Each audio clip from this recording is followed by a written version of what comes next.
Good afternoon and welcome to the National Press Club. My name is Sylvia Smith. I'm the Washington editor of the Fort Wayne Journal-Gazette and the president of the National Press Club. I'd like to welcome club members and their guests, as well as those of you who are watching on C-SPAN. We're looking forward to today's speech, and afterward I'll ask as many questions from the audience as time permits. I'd now like to introduce our head table guests and ask them to stand briefly when their names are called. From your right, Rodrigo Valderrama, a freelance journalist. Yvonne Roman, Executive Director of the National Association of Hispanic Journalists. Carl Lubsdorf, the Bureau Chief of the Dallas Morning News. Mary Lou Donahue, a producer and editor of Artistically Speaking. And Jorge Palencia, who is a member of the National Council of La Raza's board. Skipping over the podium for a moment, Angela Greiling-Keene of Bloomberg News and chairwoman of the Press Club Speakers Committee. And skipping over our speaker, Barbara Reynolds, a member of the Speakers Committee and the person who organized today's luncheon. Thank you, Barbara. Wade Henderson, president and CEO of the Leadership Conference on Civil Rights. Sean Bullard of the Duetto Group. Sorry, Sean. Keith Hill, a reporter editor for BNA and chairman of the National Press Club Board of Governors. And Charlie Erickson of Hispanic Link News Service.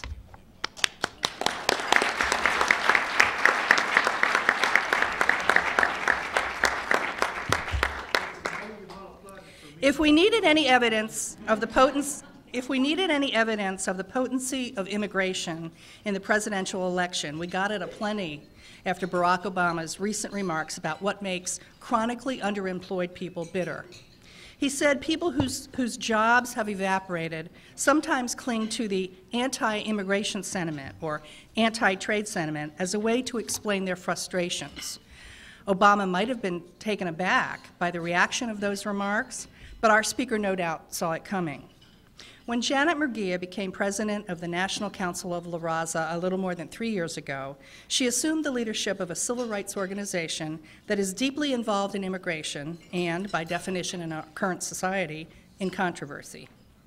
As the country debates border fences, guest worker programs, or send them all back home, La Raza has worked for a seat at the table.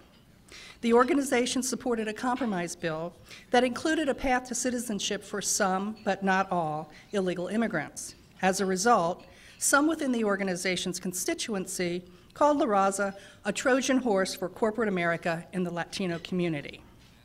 It's the kind of political jousting that Murguia has often seen in nearly 20 years of working in Washington politics. Her first exposure was as an aide to a Kansas congressman, then as a member of the Clinton administration, and then as a member of the Gore-Lieberman campaign's inner circle. She jumped to academe, the University of Kansas, her alma mater, before returning to DC as the president of La Raza in 2005. La Raza and other organizations that represent Hispanics have special attention this year because of the pivotal role Latino voters have played thus far in the Democratic presidential nominating process. The Pew Hispanic Center found that of the Democratic primaries and caucuses held through March, Latino share of the vote rose in 16 of those 19 states for which exit polling allows a comparison between 2004 and 2008. The same report showed a dramatic preference among Latino Democrats for Hillary Clinton. In the states where Latino voters made up at least 10% of the Democratic turnout, Clinton outpolled Obama at least 2-to-1 in all but 2 states. In some of those states, particularly the critical California and Texas primaries, Clinton would have lost had it not been for the Latino votes she received. We invited Murguia today to offer her insights on immigration as an issue in the presidential campaign and her thoughts on how the Latino community will likely parse both in the remaining Democratic primaries and in the fall races. Please help me welcome to the National Press Club podium the President and CEO of the National Council of La Raza, Janet Murguia.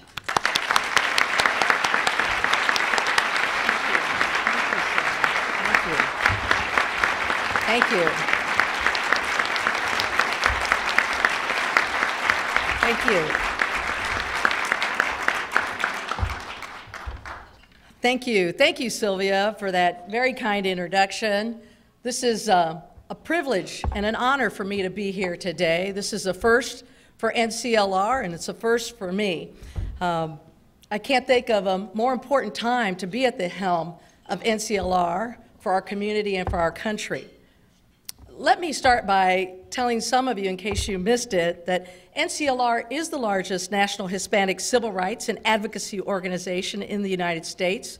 We were founded in 1968 and so are now celebrating our 40th anniversary. We are proud to be an American institution whose mission is to create opportunities for the 45 million Hispanics in the U.S. Together with our nearly 300 local affiliates across the country, NCLR works to improve the lives of Hispanics in 5 key areas: asset building, civil rights, education, employment, and health. The nonprofit Times has named us among the top 50 leaders shaping the nonprofit world, and we have been singled out in the recent new book focusing on high-impact nonprofits called Forces for Good. Our work has been honored by the U.S. Surgeon General, and our former CEO and our current board chair have both earned the prestigious Hubert H. Humphrey Civil Rights Award by the Leadership Conference on Civil Rights. Ordinarily, I would take the honor of speaking before the National Press Club as an opportunity to talk about NCLR's work in helping 23,000 low-income Hispanic families purchase their first homes. I would talk about how we are helping keeping those folks in their homes despite the unfolding housing and foreclosure crisis. Perhaps I would talk about NCLR's recent efforts to build a network of charter schools that serve some 25,000 students, or a system of healthcare clinics that serve another 85,000 families. Maybe I would talk about our role in public policy achievements, including the expansion of the Earned Income Tax Credit, or creating the refundable child tax credit that together lift more than 2 million Hispanic families out of poverty every year. These days, however, only one of our issues seems to capture the attention of the media. Only one of our issues seems to resonate with elected officials. Only one of our issues seems to matter to the general public. I'm speaking, of course, about immigration. Since the defeat of comprehensive immigration reform last year, conventional wisdom has touted immigration as the wedge issue of the 2008 election. It overwhelmed the presidential primary debates and has been the focal point for many of the subsequent off-year and special elections. And despite the repeated repudiation of candidates at the national level who espouse the harshest rhetoric, conventional wisdom continues to lead candidates to demagogue this issue down ticket in congressional, state, and local races. I come here today out of concern. I believe that as a nation, we are fast approaching a turning point. What started out as a public policy debate last spring is on the verge of becoming one of the largest civil rights issues of our generation. The demonizing rhetoric that surrounds this issue, the hate groups and vigilantes who promote it, the politicians and the media who embrace it, and the passivity of those listening who should stop it, shame our great country. It should shame all of us. Just last week, an editorial in Investor's Business Daily made the absurd claim that there's a real movement out there that feels our Southwest is occupied Mexico. It went on to make the ridiculous assertion that NCLR is a key player in this alleged movement. The night before, CBS and Katie Couric did an expose titled "Illegal Immigrant Births at Your Expense" and showed a member of Congress challenging the 14th Amendment. Fine. But there was no opposing point of view, no second opinion. This kind of lopsided viewpoint sinks to the level of demagoguery often seen on cable television news and talk radio. But Investor's Business Daily, CBS, Katie Couric, is no one above exploiting this issue? As a nation of immigrants, We have struggled with the demonization of others in our past. The choices we have made have not always lived up to the ideals that make this country great. We have not always listened to the better angels of our nature. Every major civil rights abuse in our nation's history has been preceded by the vilification and scapegoating of a single group. Ask the native peoples who occupied this continent. Ask the Africans who were brought here in chains. Ask the Chinese immigrants who built our railroads. Ask the Irish immigrants who needed not apply. Ask the Japanese Americans who were put in internment camps. And ask the Germans, the Italian, and the Jewish immigrants who repeatedly suffered discrimination at the turn of the last century from people who called themselves patriots. We struggled with immigration then, and we are struggling now. Voices better left on the fringe of political discourse have moved front and center to define the debate. Their harsh rhetoric has filled the immigration debate with code words that demonize and dehumanize not just immigrants, but all Latinos as a threat to the American way of life. They depict us as an army of invaders. They call us a swarm, a massive horde. They say that we bring disease and crime to our country. But worse yet, they've had a helping hand from the media. A cursory review of network listings shows that spokespeople from hate groups and vigilantes, such as FAIR and the Minutemen, have appeared at least 120 times on cable network news programming over the last 3 years. That doesn't count print, that doesn't count local television, that doesn't count radio. Rarely is their background explored or challenged. Rarely do they appear with an opposing point of view. And if that wasn't damning enough, many of the media's talk show hosts and commentators parrot their hate speech on air. As an organization, NCLR has tried to draw back the curtain to expose those hate groups and extremists pulling the levers and turning the wheels. With the launch of our campaign and website, wecanstopthehate.org, we have challenged the cable television news networks for putting hate groups and vigilantes on the air as immigration experts. It's like having David Duke on television as an expert on affirmative action. You know, we're using this campaign to educate the public about hate groups, about hate speech, and its consequences, because we know that words do have consequences, and hateful words have hateful consequences. Log on to YouTube or Google or any major newspaper or television website and type in the word immigration. The posts following any video or article are often so ugly they will turn your stomach. It's no surprise that hate crimes against Latinos are up 35% over the past 4 years. Hate groups targeting Latinos are up 48% since the year 2000. 2/3 of Latinos say that the failure of immigration bill has made life more difficult for Latinos overall, and roughly half say that it has affected them personally. But our detractors say, we aren't talking about immigrants. We love immigrants. We're only talking about illegal immigrants. But most Latinos aren't immigrants, but you can't tell just by looking at us.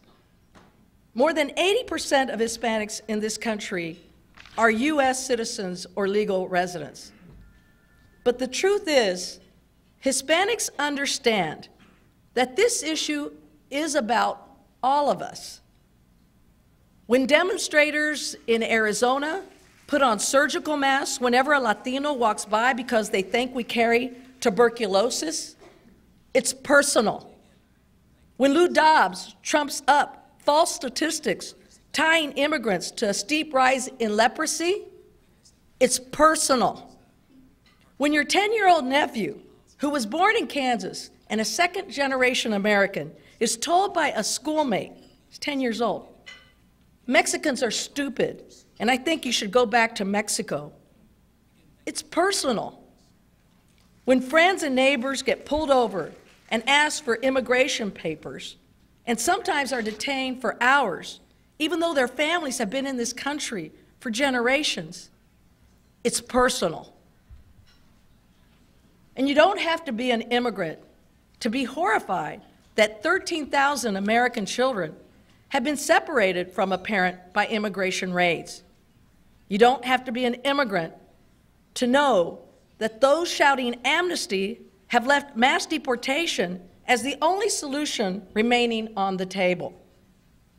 How much will it cost to deport 12 million people?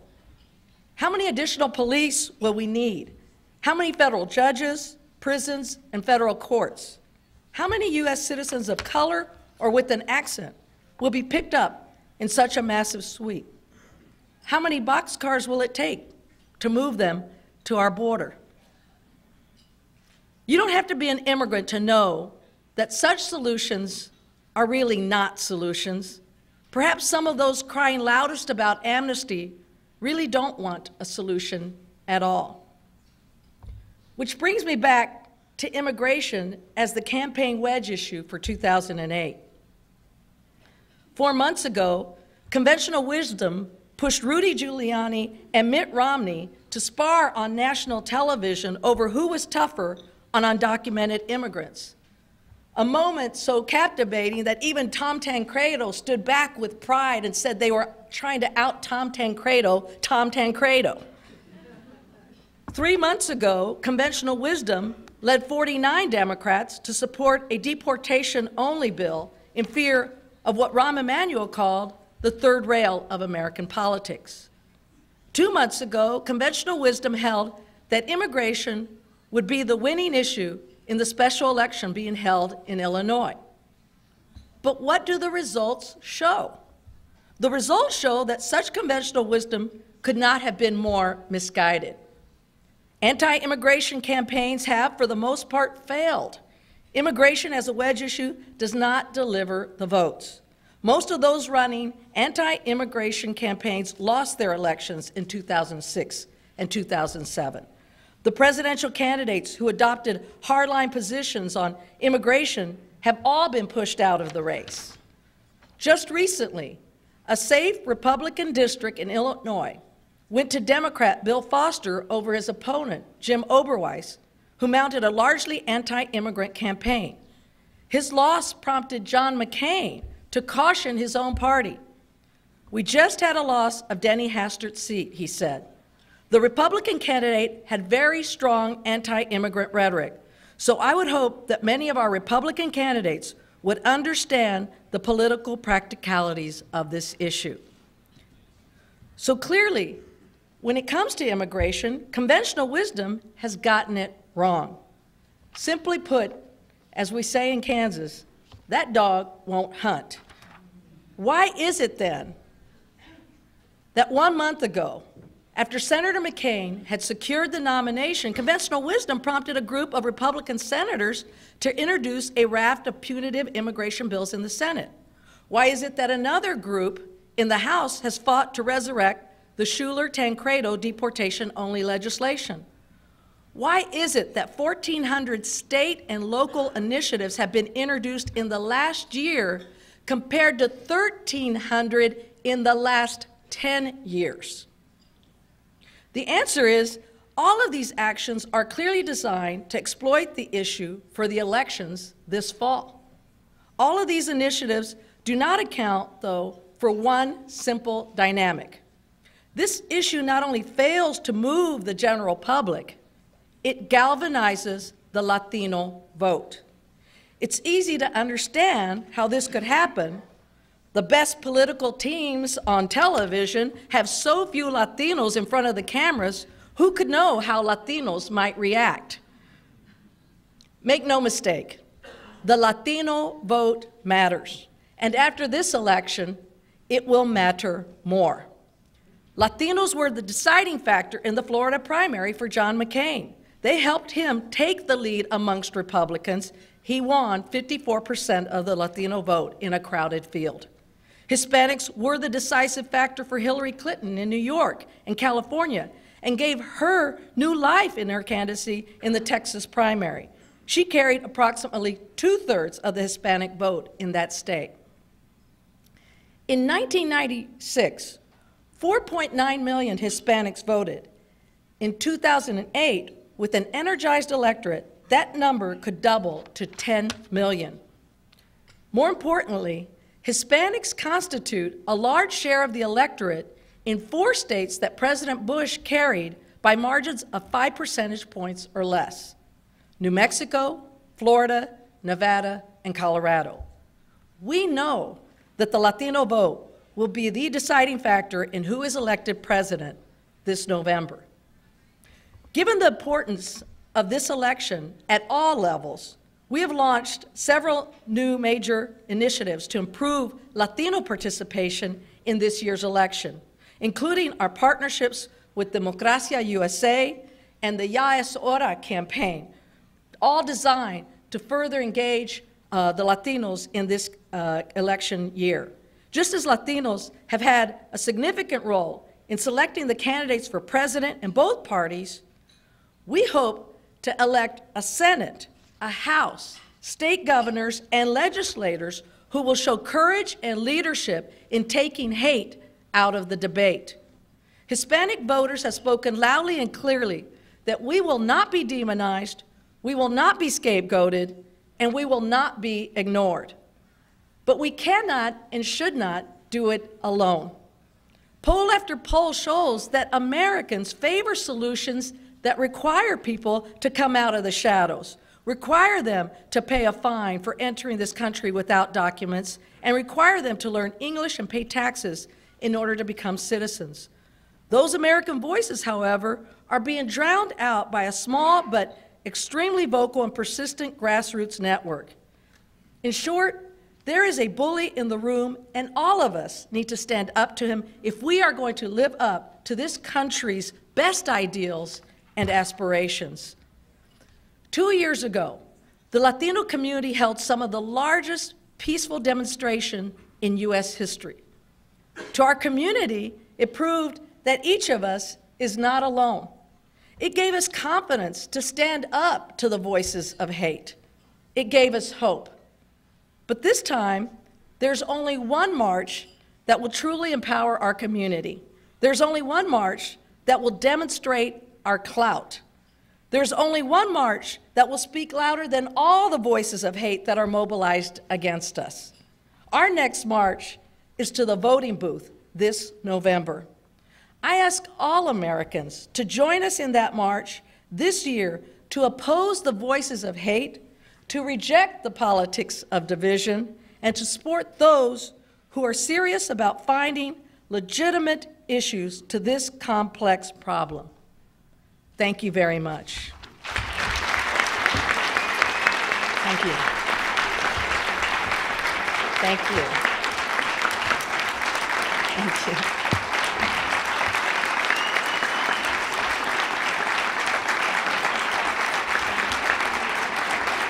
Thank you.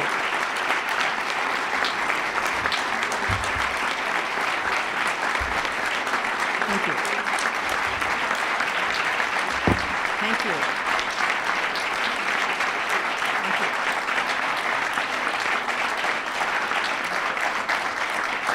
Thanks.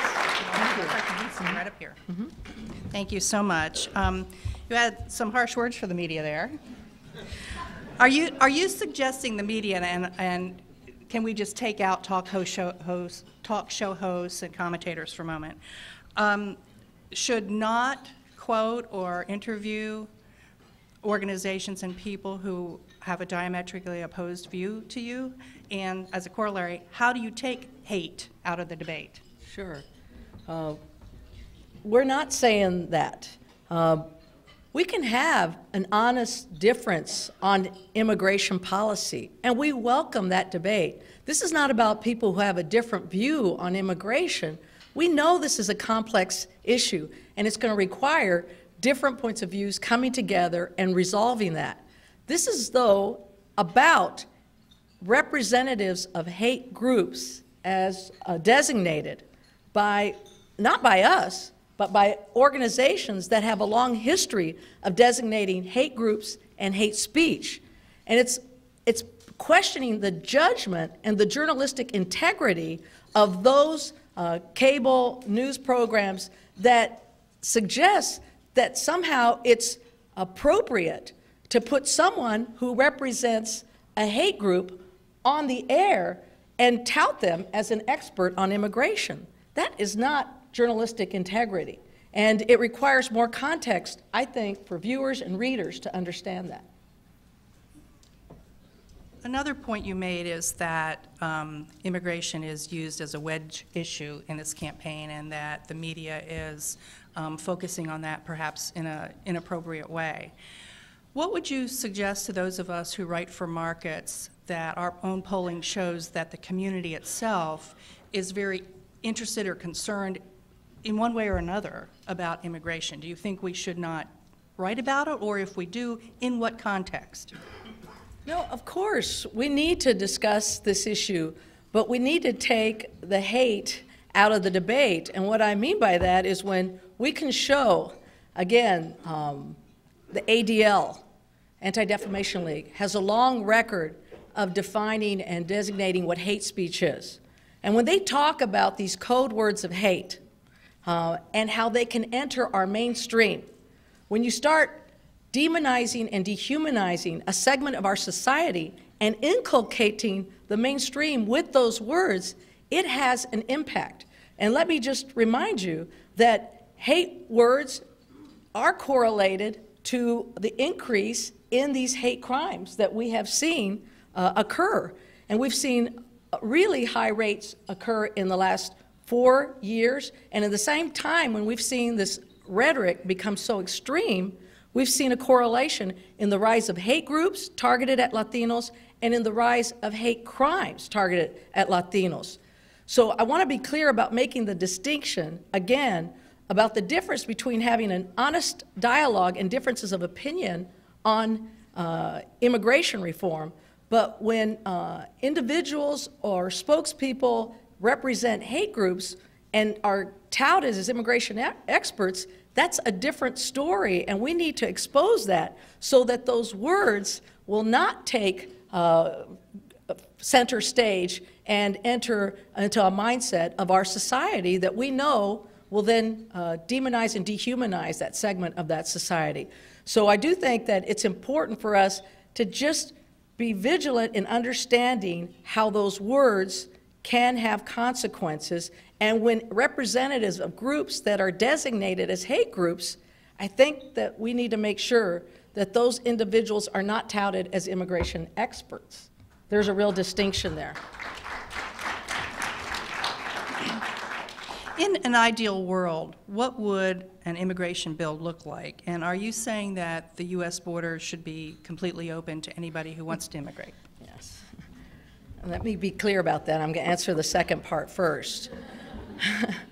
We support securing our borders in this country. There's no disagreement on that. We, as an organization, and Latinos as representatives in this society, understand that we must have secure borders, particularly in a post-9/11 world, and enforcement needs to be part of a comprehensive immigration reform approach. It absolutely needs to be part of that. And you're talking about border enforcement, you're talking about interior enforcement. We have supported legislation that has included enforcement measures in it. So let me be clear. But the issue isn't whether we should secure our borders, it's how we should secure our borders. And we need to do it in a way that's workable, effective, orderly, and fair. And we have to do that as part of a comprehensive immigration reform effort. We can talk about, again, enforcement measures, both on the border and interior enforcement measures, but it's really important that we get it right and that we exercise good judgment in how we're dealing with precious resources and how they're going into securing those borders and making sure it's very strategic. They have to be practical and workable solutions. But a comprehensive reform bill should include enforcement.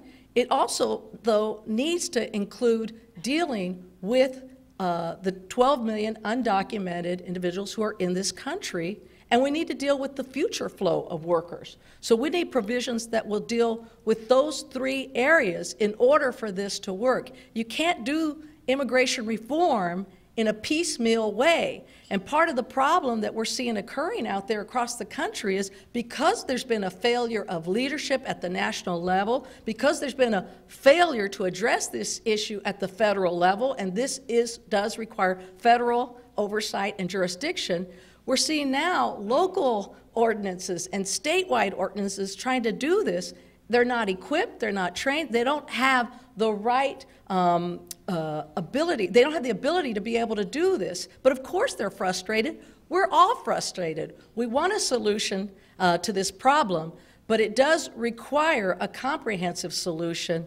And I think that the majority of Americans understand that you can't restore the rule of law without dealing with the 12 million undocumented who are out there.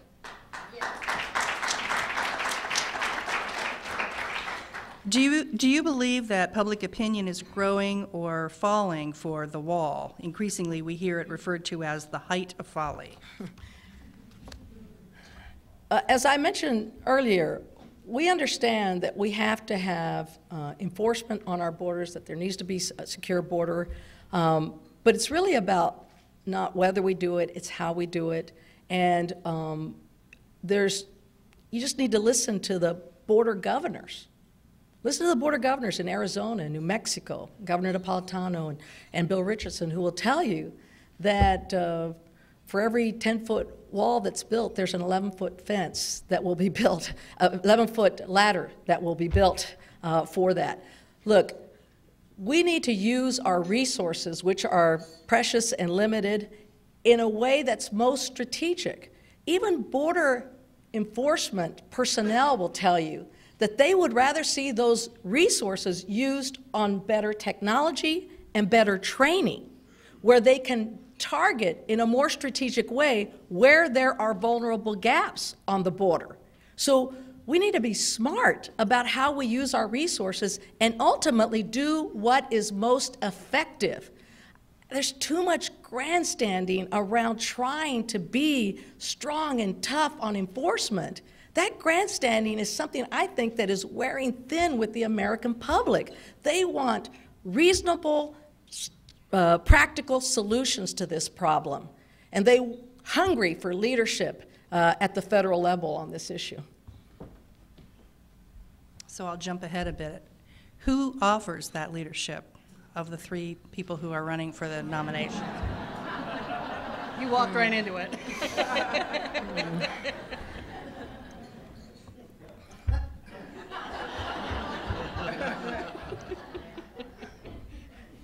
Look, now, it's a fair question. I want to be clear and say that NCLR, as a nonpartisan organization, does not endorse candidates. But it's fair for us to talk about the issue and see which of the candidates is responding with the most responsible approach.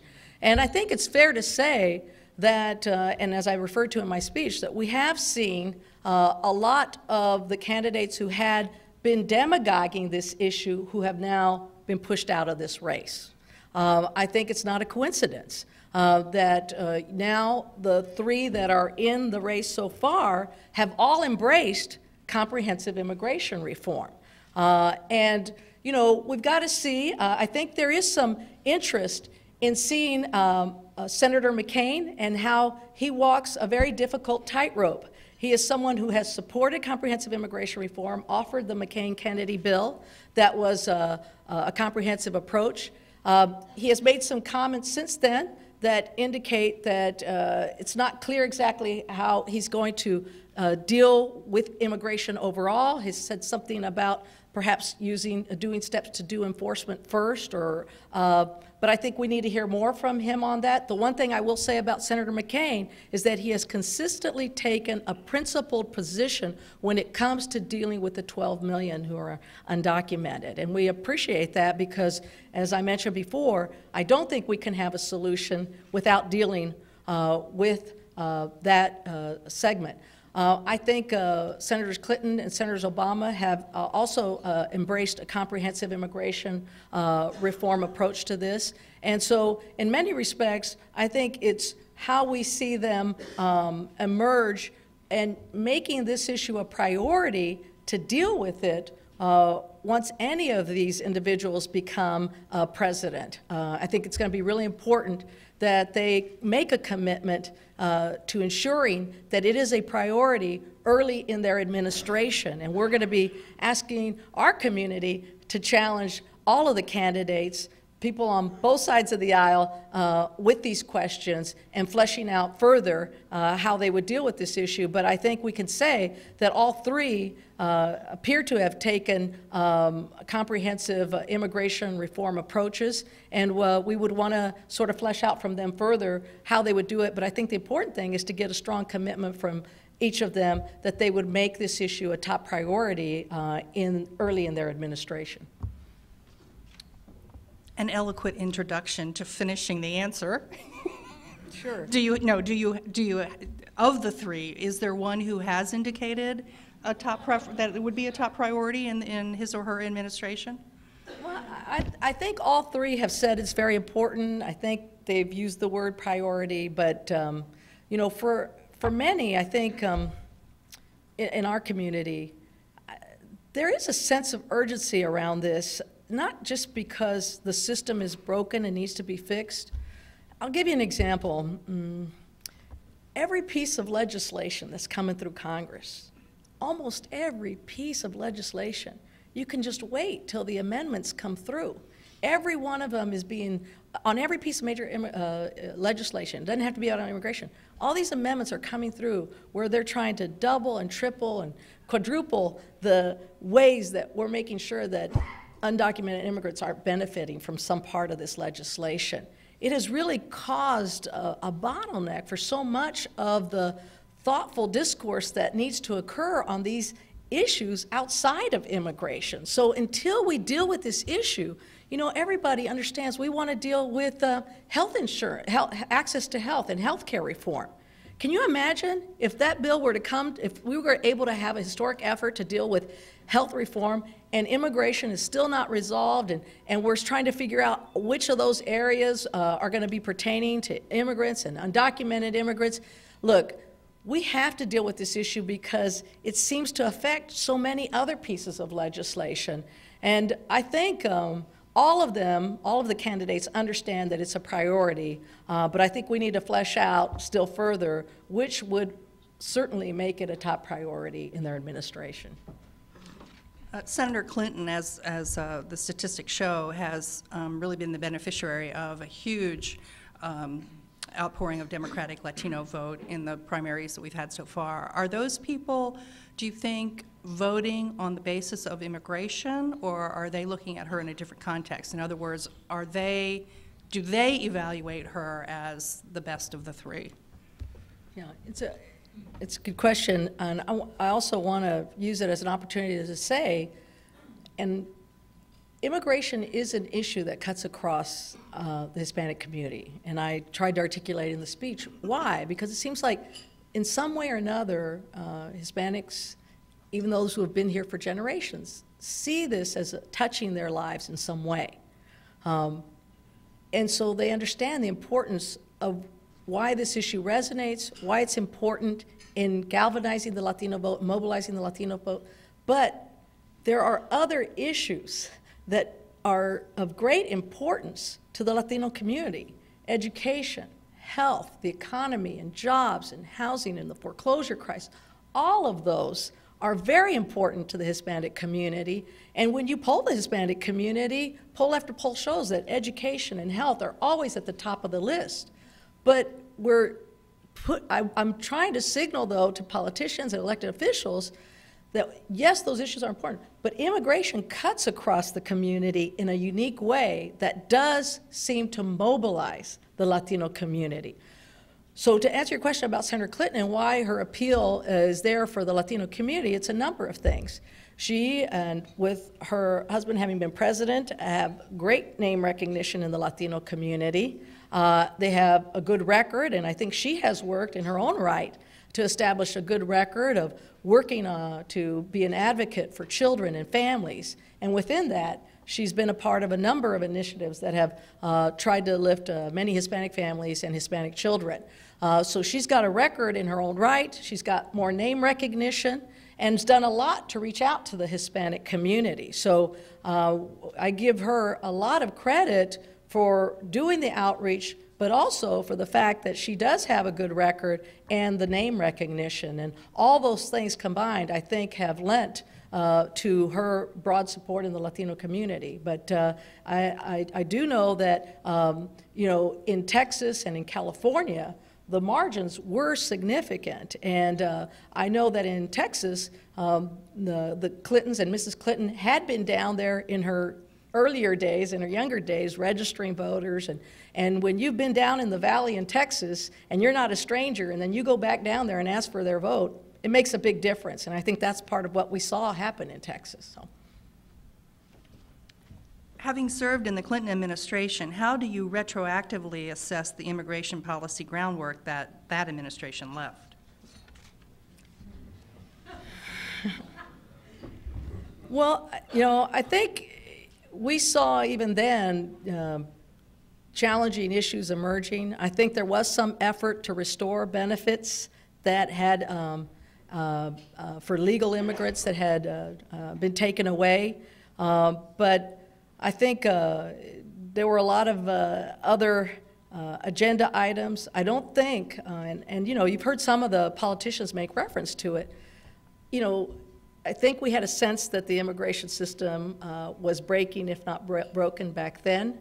But we didn't see it in the framing that we're seeing it here today.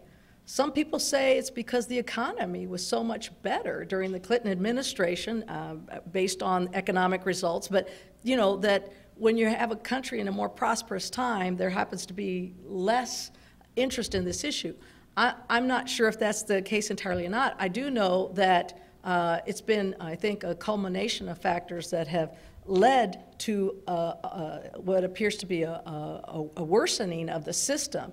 And I think back then there were some telltale signs, but the issue wasn't quite as seen on the brink as then. We knew that I think there were some opportunities to address immigration reform. I think we saw even then that there were growing divisions around this, and some of the voices were starting to emerge, but we've not seen the level. Back then we certainly did not see the level of hate speech or hate crimes or the crime statistics that we're seeing here today. So I do think there has been some change, and we've seen the emergence, I think, of some of these extreme voices that have taken hold, and that's what's concerning me. I mean, you know, we saw opportunities to reform immigration, I think, in earlier times, but we're seeing now a much greater need for comprehensive immigration reform, and I'm concerned that that issue is hard enough to deal with. It's a complicated issue. It requires a lot of engagement, but when it's clouded with this sort of negative and hate sort of filled rhetoric, it makes it impossible to deal with. So we saw opportunities, I think, to do incremental reforms in the Clinton administration. I think it's clear now we need to do comprehensive immigration reform. Do you expect the U.S. Chamber of Commerce to continue its immigration campaign to offer amnesty to some illegal immigrants if a Democrat wins the White House? I'm trying to look at that question. I think the U.S. Hispanic Chamber of Congress and the business community has a great interest in seeing this issue resolved, period, no matter who's in office. You know, we're seeing an incredible amount of stress occurring out there in the workplace. I think many businesses are confused and afraid. There's these laws being passed at the state and local level, and I think businesses aren't sure what they can and cannot do anymore. I think some see an opportunity to exploit low-wage income workers. I think others want to get it right, but they're not sure how to comply. So I think the U.S. Chamber of Congress will have a vested issue in being front and center and a part of this debate, no matter who's elected in the next presidential election. What will you do if immigration reform is not addressed in the first year of a new president? Well, it's hard to say, but you know, I do think that all we can do is continue to advocate for this reform and for the fact that it should be a priority for these for the new president, whoever that person is. You know, I think we are working in broad coalitions, and you are seeing chamber, labor, faith-based groups, you know, many different groups, those on the left and the right, who understand that we have to come together as a country and resolve this issue. And I think the more we can grow that coalition and make it clear that we are trying to address in a practical way an urgent need for this country, I think we will be successful. I know there are going to be many pressing needs, many pressing issues for the next president, but it's incumbent on us to make sure that we continue to advocate for reform in this area.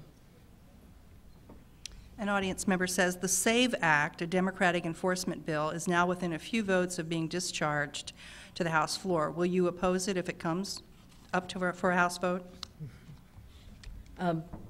The answer is yes, absolutely. This, you know, this SAVE Act, again, I think there are a number of members who are approaching this issue out of fear. There are elected officials who want cover and I think are trying to grandstand on enforcement-only provisions. I mentioned in my remarks how despite, you know, conventional wisdom, you know, that's a conventional mistake. We have shown that many of these elections, special elections, congressional districts, when they take this issue and demagogue this issue, they're not going to be successful. Despite that, I think there is concern by some who want to be able to say they support something. But this is not the answer. To do piecemeal legislation and to do it in this way, what this SAVE Act proposes is what many would call deportation sort of only type of approach. It's nothing but enforcement-only bills and the enforcement-only bill. But the way it does this is really troubling. We support interior enforcement. We understand that there needs to be sound employer verification systems if we're going to get this right. But one of the components of this bill has an employer e-verify system. And it really is a system that wouldn't just put immigrants at risk, but Americans would be at risk. People who have 2 jobs, any woman who's changed her name. There are a number of problems that this would occur with the Social Security Administration. We've not thought this through, and you know, we've had a history. Let's learn from our lessons. We've had a history here of Congress acting first and thinking later. Look at the Patriot Act. Here you had this rush, understandably, to try to show that we were going to be tough on security, get that Patriot Act through, because we're going to take on, you know, every security measure to make sure our country's safe. We want to have a safe and secure country, of course, but that Patriot Act now is being challenged by almost every state. Localities are challenging it. They're not going to enforce it. We can go down that path and act first and think later, or we can think first and be thoughtful and not just do it because people are looking for cover or they're trying to sort of just check the box and say, I was tough on immigration reform. This requires a much more thoughtful approach. Quite frankly, it requires leadership and courage that we're not seeing enough of in Congress.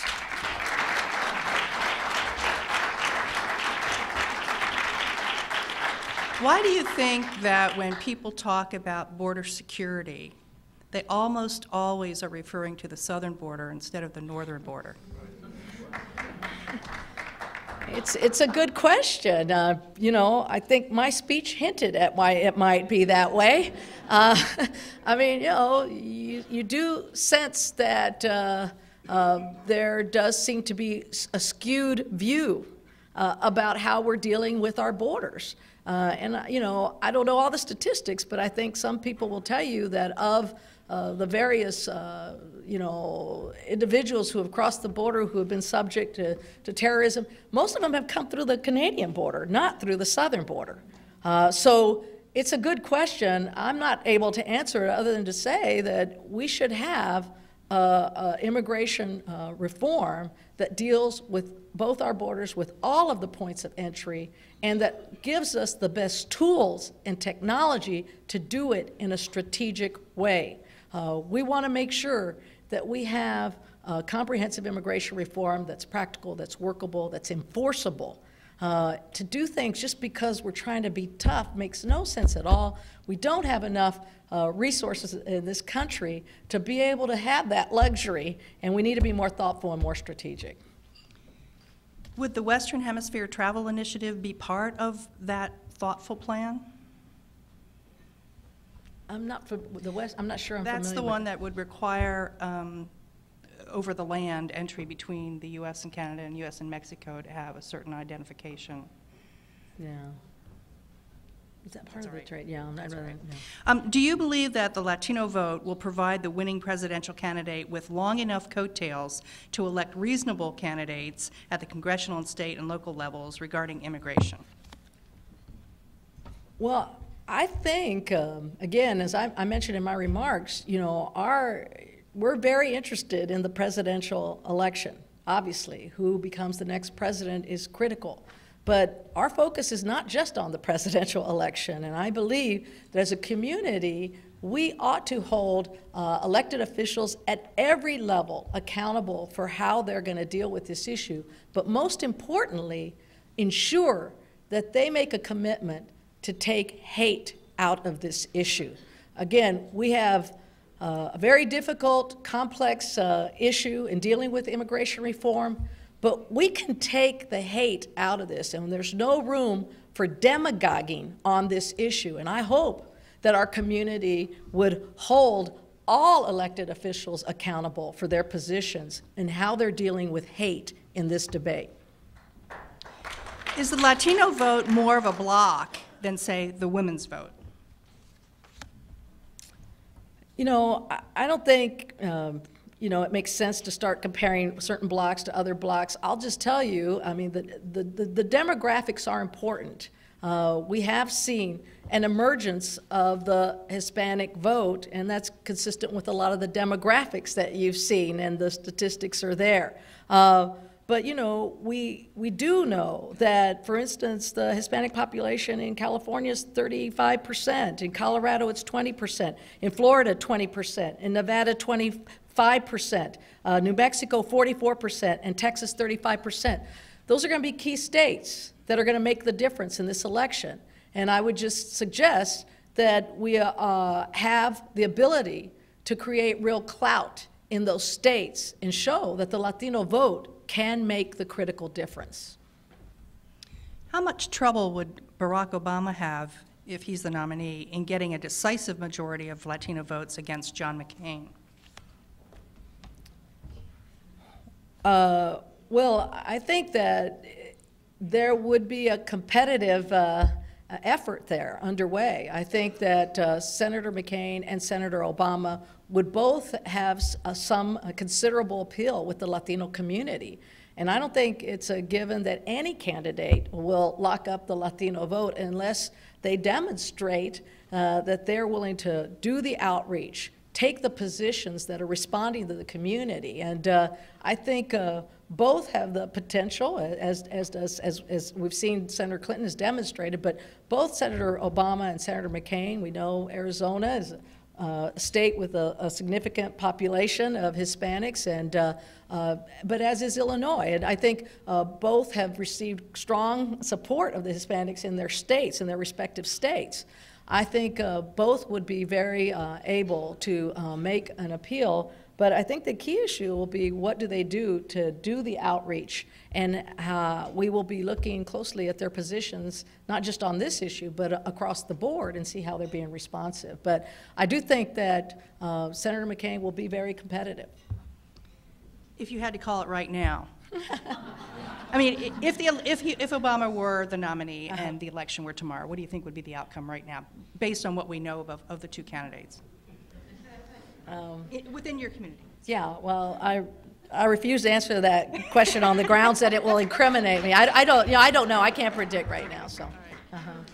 We're almost out of time, but before I ask the very last question, a couple of important matters to take care of. First, let me remind our members of upcoming speakers. On April 24th, Charles Overby, who's the chairman, CEO, and president of the Freedom Forum and CEO of the Museum, will discuss the Museum and the Free Press, a sign of the times. And on April 28th in the morning, at National Press Club Speakers Breakfast event, the Reverend Jeremiah Wright, former pastor of Trinity United Church of Christ, will be with us. And later that day at lunchtime, Dan Glickman, chairman and CEO of the Motion Picture Association, will be our guest. And again, before I ask the last question, I'd like to present our speaker with our special 100th anniversary mug that has Eric Severite's postal stamp on the one side, so thank you. Thank you very much.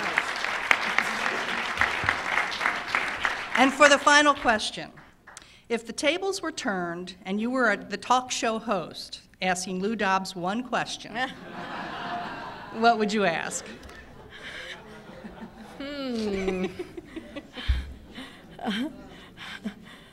I'd say, Lou, why don't you lighten up? Anyhow, thank you all. This has been an honor and a privilege. I really appreciate it. Thank you very much. Thank you very much.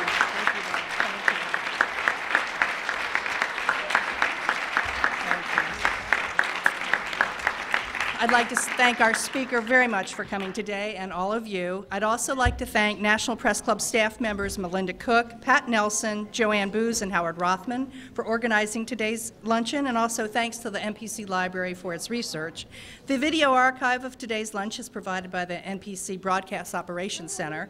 Press Club members can access free transcripts of our luncheons at our website, www.press.org, and non-members may purchase transcripts, audio, and videotapes by calling 1-888-343-1940. For more information about joining the Press Club, please contact us at 202-662-7511. Thank you for coming. We are adjourned. Thank you. Thanks for your help. Appreciate it. Thank you very much. Thanks a lot. Appreciate it. No, it was fine. Thank you very much. Appreciate it.